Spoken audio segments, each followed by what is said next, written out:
이 정도? 가볼까요? 들어가면 되나요?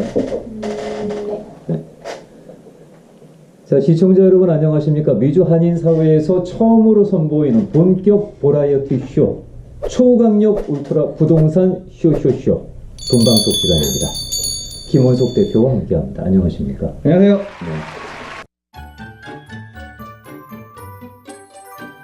오늘은 어떤 말씀으로 풀어갈까요? 집주인이신 분들이 이제 렌트를 줄 때 네. 가장 고민하는 게 내가 렌트를 얼마나 올릴 수 있느냐, 그리고 이게 합법이냐, 네. 또 테넌트가 문제가 있을 때 그걸 어떻게 해결하냐, 또는 그 지역마다 또 어떤 특별한 법규가 있는지. 그렇죠. 규정이 있죠, 또. 그렇죠. 네. 그래서 우선 그 랜드로드로서, 그 집주인으로서 아셔야 되는 것은 이제 렌트 컨트롤이라고 네. 하겠습니다. 근데 그 렌트 컨트롤은 사실은 랜드로드는 집주인만 명심해야 되는 또는 알아야 되는 사항이 아니라 테넌트들도 알고 있어야 되는 사항 아니겠습니까? 그렇습니다. 그게 어떻게 보면 본인들의 권리일 수 있으니까요. 그렇죠. 네. 그리고 집주인으로서는 자신의 프로퍼티의 밸류를 얼마나 올릴 수 있느냐 그 문제이기 때문에 상당히 민감한 얘기겠습니다. 맞습니다. 네. 집의 프로퍼티, 그러니까 아파트라든지 뭐 상가라든지 이런 그 값어치는 보통 그 렌트에 준해서 네. 값어치가 정해집니다. 네. 그렇기 때문에 한쪽 그 부동산의 렌트가 이쪽보다 높다면 렌트가 높은 곳이 그 밸류, 시세가 훨씬 그렇죠. 높다는 거죠. 아무래도요. 그러나 그렇게 마음대로 랜드로드 마음대로 올릴 수 없는 거 아니겠어요? 그래서 렌트 그렇죠. 컨트롤이라는 규정이 있는 거 아니겠어요? 맞습니다. 네. 그래서 오늘은 이제 렌트 컨트롤에 대해서 한번 알아보도록 하겠습니다. 네. 이 렌트 컨트롤이라는 것은 좀 웃으시면서 얘기하죠. 좀 이렇게 카메라 보고 좀 웃어가시면서. 그렇죠. 네. 네. 렌트 컨트롤이라는 것은 이제 세 가지 조건에 네. 맞아야 됩니다. 그 첫 번째로는 지역, 그리고 연식, 그리고 다세대 네. 주택 네. 이어야 되는데요. 우선 첫 번째로 지역은요. 로스앤젤레스 시티, 네. 그리고 산타모니카, 그리고 베벌리 힐스, 웨스트 할리우드. 네. 요 네 개 도시에 있어야 된다는 거. 네. 일단 그러니까 지역은. 우선 지역은. 네. 그리고 or가 아닙니다. and예요. 그 얘기는 이 지역에 있으면서 네. 78년 이전에 지어져 있어야 된다는 얘기입니다. 그리고 78년 이전에 지어져야 되면서도 또 다세대 주택이어야 된다.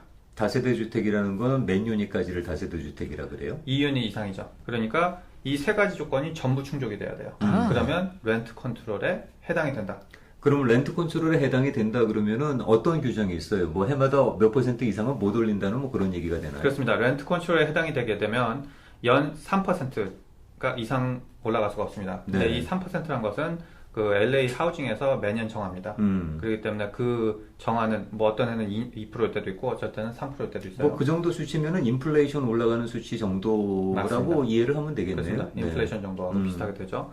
또 렌트 컨트롤의 보호를 받고 있는 지역에 네. 부동산을 갖고 계실 경우에는 테넌트의 권리가 상당히 많아집니다. 아무래도 그렇겠죠. 네. 네. 이 렌트 컨트롤에 해당하는 지역에서는 그 테넌트가 렌트만 잘 내고 있으면 나가지 않아도 된다는 겁니다. 그러면 렌트 컨트롤의 프로퍼티를 소유하고 있는 랜드로드는 네. 그 사람을 내보내고 싶다고 할 때 어떤 방법을 취할 수 있어요? 내보내는데 이유가 분명해야 돼요. 무슨 이유? 왜 내보내느냐? 렌트 올리고 싶어서 안 돼요. 그러면 못 내보내요. 그러니까 이유가 있으면 내보낼 수 이유가- 있다며요. 이유가 그러니까 어떤 이유가 그 있느냐? 이유가 뭐냐고 그러니까. 첫 번째 이유는 본인이 거주하고 싶어서. 내가 그 사람을 내보내고 이제 내가 들어가 살겠다. 네. 그럴 때는 내보낼 수가 있다는 거예요. 그렇습니다. 네. 그리고 또는 뭐 우리 가족을 집어넣겠다. 어. 뭐 우리 뭐 삼촌이 뭐 펜실베니아에서 그 가족은 네. 사돈의 8천까지도 가능한 거예요? 그렇죠. 뭐 특별하게 뭐 누구랑 그런 건 뭐 특별하게 정해져 있는 건 아닌데 음. 가족이라는 거면은 우선 들어갈 수 있다. 네. 대신 그냥 우리 가족 들어갈 거니까 나와라가 안 돼요. 그러면 돈을 주고 이사병을 준 다음에 나갈 수 있게 해줘야 된다는 겁니다. 그러니까 그 사람들이 이주할 수 있는 비용은 랜드로드가 부담을 해야 된다는 얘기인가요? 그렇죠. 네. 근데 그것이 보통 집주인이 들어간다 할 경우는 보통 15,000불에 생각을 하셔야 돼요. 이사 비용 많이 주네. 많이 주죠. 네. 그렇기 때문에 이 렌트 컨트롤 내에 있는 테넌트들은 약간 상당히 여러 가지 권리를 누릴 수가 있다는 건데 1978년 이전에 지어진 건물을 렌트용으로 보유하고 계신 분들께서는 네. 상당히 답답하시겠습니다. 그렇죠. 그거를 이제 자기가 렌트를 올리려고 해도 쉽게 올릴 수가 없고. 그렇죠. 그렇다고 뭐 법 규정이 위반되니까. 그렇죠. 네. 내보내려고 해도 돈 주고 내보내야 되고. 음. 상당히 갑갑하죠. 네. 그런데 그런데 한국 분들은 한인타운이 그렇게 좋다고 구매를 하세요. 렌트 컨트롤 규정이 있음에도 불구하고 실제로 그분들 구매하시고 난 다음에 뭐 잘했다고 생각하셔요? 아니면 또 이런 것 때문에 불편하다고 후회하셔요? 렌트 컨트롤 때문에 손해보신 분들이 많죠. 오늘 아침에도 오셨던 분이 계셨는데 4유닛을 갖고 계세요, 한인타운에. 근데 2베드룸이 4개인데 렌트 얼마 받으세요? 그랬더니 한 집은 2,000, 한 집은 1,950, 네. 한 집은 700불이라는 거예요. 700불은 아주 예전에 들어오신 분이구나. 30년 전에 들어오셨다는 네, 네, 거예요. 네. 그러면은 그 2,000, 분은 절대 이사 안 나가겠네요. 절대 안 나가죠? 네. 2베드인데 한인타운에서 700불을 낸다는 건 말이 안 되는데 그렇죠. 그러면 왜 렌트비를 안 올리세요? 그랬더니 지금까지 안 올린 거예요, 한 번도. 그 밸류가 주변 시세와는 전혀 다르게 평가를 받겠는데요. 상당히 저평가되어 있겠는데요. 그게 중요한 거죠. 근데 빌딩 컨디션이 똑같은 거고 사이즈도 똑같고 바로 옆집인데도 네. 여기가 700불 받고 있는 집이 하나 있다면 이게 잡아먹는 게 얼만큼 되느냐. 한인타운에서는 보통 월 렌트의 200배가 시세가 된 겁니다.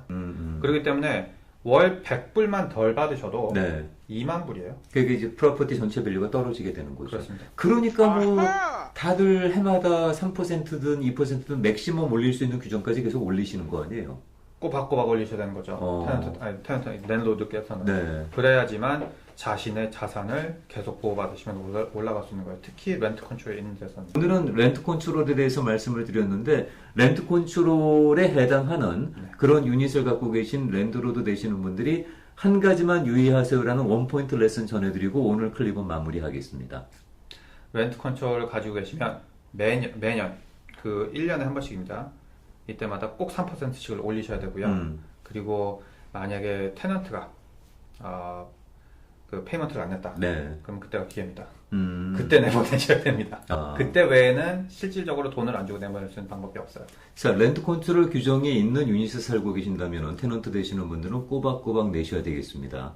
랜드로드 되시는 분들께서는 또 아까 말씀드린 내용들 좀 염두에 두시면 본인의 밸류, 갖고 계시는 자산의 밸류를 계속 인크리스하는 데 도움이 되겠습니다. 네. 오늘 상당히 렌트 컨트롤이라고 하는 무거운 주제이기 때문에 크게 까불지 않고 좀 점잖게 해봤습니다. 네. 하지만 접대는 여기까지입니다. 다음 주부터는 저희가 좀 더 웃어가면서 까불어가면서 하지만 여러분들께 좀 더 유익한 정보를 드릴 수 있는 그런 돈방석이 되도록 하겠습니다. 오늘 김원석 대표와 함께했습니다. 수고하셨습니다. 감사합니다. 고맙습니다.